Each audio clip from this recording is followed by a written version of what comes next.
So now I'm going to finish talking and I'm going to enter into conversation with Ethan Armbruster. He was a participant on my UX team in June. So thank you, Ethan, for joining us. And Ethan, can you explain the impact of collaboration in your team, especially when you're working with people who have a greater skill level than you or who are older than you? Yeah, it was really interesting for me because in high school I took like business classes and I thought I knew what I was doing. And when I went in, I realized I really knew nothing. So it's really cool to learn from people like you um, how to really evaluate what the customers need and how to focus on them. Because when I was going into it, I was really concentrated in the UX realm of designing things based on what my needs are, not really the user. So it's really cool to see that. And in terms of meeting new people, um, in UX, as she said, it's really blind to who you are. So you meet a ton of different people, and with among the web thing that she's talking about earlier, how it's all interconnected. By collaborating with Full Stack too, we met a ton. I met a ton of new people who I'm all like connected on LinkedIn now. So it was really cool networking opportunity as well. Great. And you touched on how you thought you knew everything until you came into it. Yeah. So what exactly, what are your kind of takeaways of what you learned and what you know now compared to what you knew before you came in? I really learned the importance of doing a persona before, because I knew what it was, but I really didn't concentrate on doing that. But it was really cool when we designed ours because it really helped us concentrate our like ideas of our ideal like user on the STEMway platform into a person, which really helped us develop the best possible prototype we could. Um, I also learned like the importance of checking my email. I know it's not something that's like from UX, but especially like if you're a high schooler, you're not really like checking your email very often. It's something you kind of just push to the side. But over the summer, I learned to check my email regularly, and which has really helped throughout my senior year with like college applications and athletics.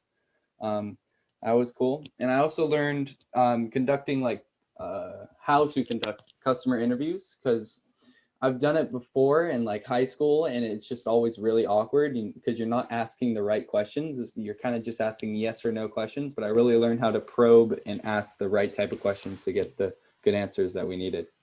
So yeah. Thank you. You've touched on it, but just for those of us who don't know, um, not me, but the rest of the audience, what is a persona and why do we create personas in user research? So a persona is so you like from your interviews and from what you gather, you concentrate those traits into one person. You could either make it a real person so you could interview them, or you could just create just a figment of imagination. And so when you are designing your prototype, you could go and look back into those personas traits and see if they would be satisfied, or if their ideas align with the ones that you are concentrating on in your prototype. And finally, you've also touched on this question, but how will this experience, how will you carry it over into future? How will it help you? Obviously, checking your emails will help you with your college applications and no doubt into the workforce. So I'm a senior, so I'm going to go into college next year. And before the summer, I didn't really know exactly what I wanted to major in. But because of this summer, I'm really interested in business administration. What I learned through like the customer interviews and conducting research portion of UX really helped me in my college search. And it really helped me find the major of business administration. And with UX in general, future internships, most definitely, because it's as they are online, and I could further explore in UX because it'll help me in my business administration endeavors in college. Thank you very much, Ethan, for sharing your experiences. Thank you. So now I just wish to share one last slide to show just the power of UX research, UX prototyping. This is a UX prototype of the recruiter's side of STEM Away. So when you're doing an internship, recruiters might be watching out to see how you're achieving your levels of engagement on the platform, and maybe future opportunities that might come your way. So Ethan also touched on this, but the STEM Away internship is not a lone journey. It's very much team-centric, and a huge emphasis placed on collaboration with like-minded people, but from diverse backgrounds. So we're from across the globe, but we certainly have one thing in common. We're all passionate about STEM. Then you layer on our passion about the individual fields, our passion for finding out more, always kind of seeking to push our boundaries, push our limits. And as I said earlier, STEM Away always has a safety net, so you're never afraid to take a step further. You always just, if you're comfortable at level 1, go to level 2. And if you're comfortable at level 2, just fly through the ceiling. So from my own experience, Ethan also touched on this, I've made great friends, and I've learned so much from them, not only technically. As a younger student, I was only a senior last summer also. So I was one of the youngest in my group, but I went to lead a user experience project, and the following session, I was pathway lead of the bioinformatics project. I learned so much from my fellow leads, many of whom were far more experienced.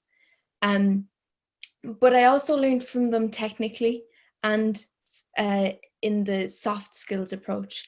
I also developed skills in organization, critical thinking, and management. But not only that, the STEM Away internship certainly prepared me exceptionally well for college, especially as I entered the all-new online environment.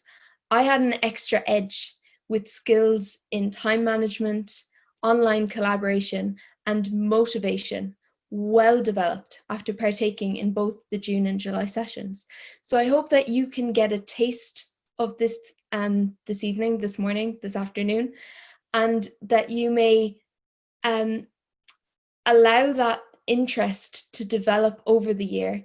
I encourage you to enter the pathway hubs so that you can ramp up your skills and be good to go come June next year. So that's me wrapping up. Shreyash and Deblina, I'm sure, would like to say a few words. Thank you again for joining us. And if you've any further questions, just place them into the Q&A, or you can also hop onto the STEM Away platform and do a bit of investigating. Thank you.